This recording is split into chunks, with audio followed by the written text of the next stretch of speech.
you're watching this, do not put this on YouTube. Signed by both Gambit Gabe and Ishak. Audio-visual consent revoked.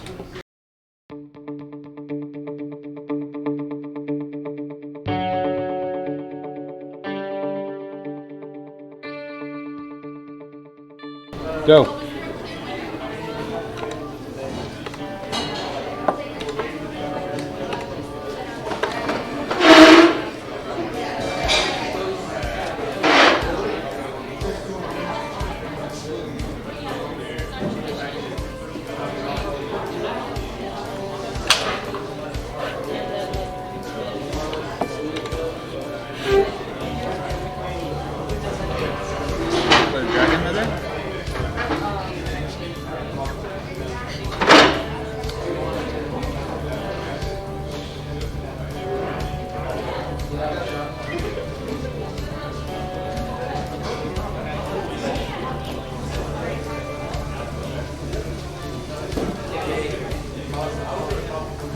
Why?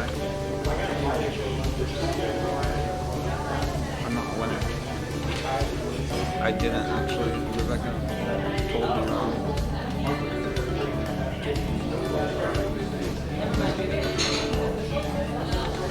Oh, you actually paused it?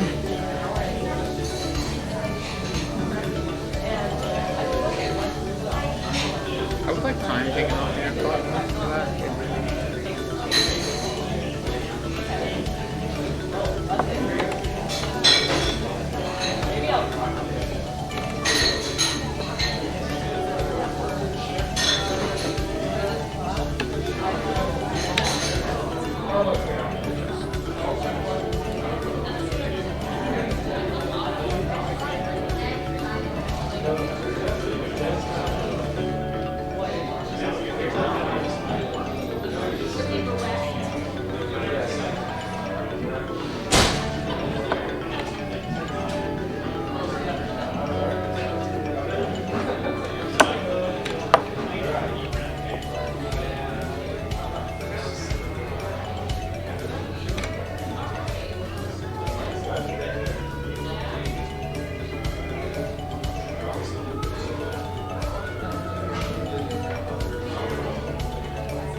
sure hope not.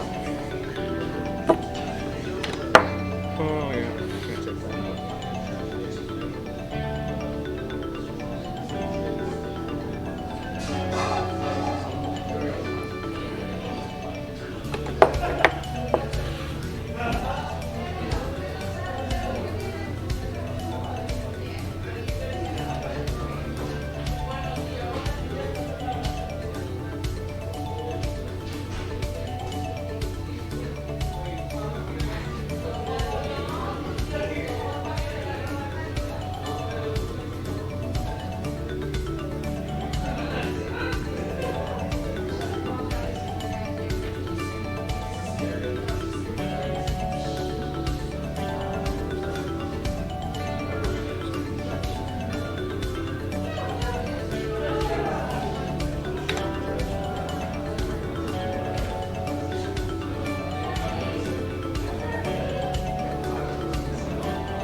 Welcome back to the channel. That was an insane game between Ice Cold Ishak and Gambit Gabe. If you had to think of a subtitle for this game, I think that it would be Middle Game Madness. All of the action really happened in the middle game. And before I get into the analysis, I want to ask you, who do you think won this game? Was it Ishak for having mate and one on the board? Or was it Gabe who won on time? Leave a comment below and let me know. All right, let's get into the analysis portion. This game is remarkable for a few reasons. Number one, the opening was played, I don't want to say perfectly, but about like a book. The moves chosen here were mostly top engine recommended moves for the opening, and we actually go 17 moves in this game before we actually see an inaccuracy from either player. So that goes to show you the quality of players that we're dealing with here in Gabe and Ishak. In the future on the channel, you will see some player features where we go into some of the chess history of each of our players, and these two will probably stand out for you. All right, so let's get into this. As I said, 17 moves in is where we see our first real inaccuracy. So we go to move 16 here, where Ishak has moved his knight to c4 and is threatening the pawn on b2. And so is this a real threat or a fake threat? We don't really know yet, but Gabe decides to respect the threat and pushes his rook to a2, and this is where the first real mistake comes into play. What Gabe ought to have done instead, according to Stockfish, is to play b3. Just kick the knight away and don't really care if the knight comes to b2, because the line would continue, knight to b2, attacking the queen, queen to c1, attacking the knight, queen to d5, bringing the queen to the central portion of the board and connecting the rooks, pawn to b4, defending the bishop, knight back to c4, recentering the knight, knight to d2, h5, knight takes c4, knight captures knight, queen captures, and here black is a little bit better because of this weak pawn on c3. Because you advance the b4 to b4, the pawn on c3 is now going to be a permanent weakness in the game and will require some additional defense. And so black is looking at ideas of pushing its e-pawn. The bishop on d3 will be a thorn for white for a long time. The rooks are connected, so the rooks are probably coming to the center of the board. And this rook here on a1 will be a target as soon as the weakness of the c3 pawn is dealt with. So black is doing well here. It's not quite so easy to make all of this happen, but these are ideas for black in the position. And of course, white still has its own things to say about everything here. It can also play moves like knight to e3, which is, I think, the best move in the position here, according to Stockfish. If the pawn on e5 is ever pushed forward, the bishop, currently on c5, can drop back to d4 and challenge black's bishop on f6 and defend the c3 pawn. So it's very close here, but black does have a slight advantage. However, in the game, this is not what was played. And Gabe went with rook to a2, choosing to actively defend the pawn, giving black considerably more advantage here. So black follows this up, might as well continue attacking the pawn, with rook to b8. Again, with ideas of trying to make that c3 pawn a weakness. And this is also a mistake here, because it goes from negative 1.6 in favor of black to plus 0.8 in favor of white. Was there a better move here for Ishak? Stockfish recommends instead playing queen d7, followed by knight to b4, e4 to attack the pawn, to attack the knight and defend the bishop, pawn to b3 to attack the knight, black's knight on c4, e captures the knight, rook captures with check on e8, rook retakes, pawn captures the knight on c4, bishop captures on c3, and then rook to a3. And here, the immediate threat is for black to come down with the rook to the e1 square and give a check and pick up the queen. like this. Queen will recapture, and then the bishop will pick up the queen. And now you might play moves like, for example, rook takes or knight takes the bishop, and black will still be considerably better here with the queen for the bishop and the knight. However, Ishak did not go for this, and instead played rook b8. This was followed by knight to b4, attacking this weak pawn here. And Ishak invites Gabe to take the pawn with pushing e4. And this gives considerable advantage to white with +2. Ishak says, take my pawn, I don't care. And Gabe does take the pawn. Queen to d5. And this move might seem a little bit awkward here, but in actuality it is Stockfish's recommended move. The line continues with knight takes on b8, rook captures, and now black is attacking the pawn twice again, and also attacking the knight on f3. And we get this kind of good, this seemingly good position for black, but there are actually some finer points in the position that we'll cover in just a minute. What you might be asking yourself is, well, what if instead of playing queen to d5, what if Ishak plays the more natural queen to c7 instead, after knight captures c6? This is actually worse than queen to d5, and the line would go like this. Knight captures, rook captures, bishop d4 attacking the bishop on f6, bishop captures, pawn recaptures, queen to b7, doubling up on the pawn on b2, and also reinforcing the pawn's attack on the knight on f3.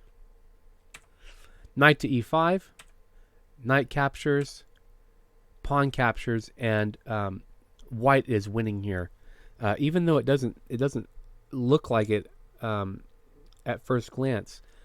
This pawn on e5 will be the star of the show. The best move for black in this position is h6, but white has all sorts of ideas of some crazy lines here to make the most of its advantage. I'll just show one of them here. If black doesn't play h6, for example, what happens is you get this back rank weakness for black. Does black really have time to play h6? Probably not. The evaluation does not get any better for black.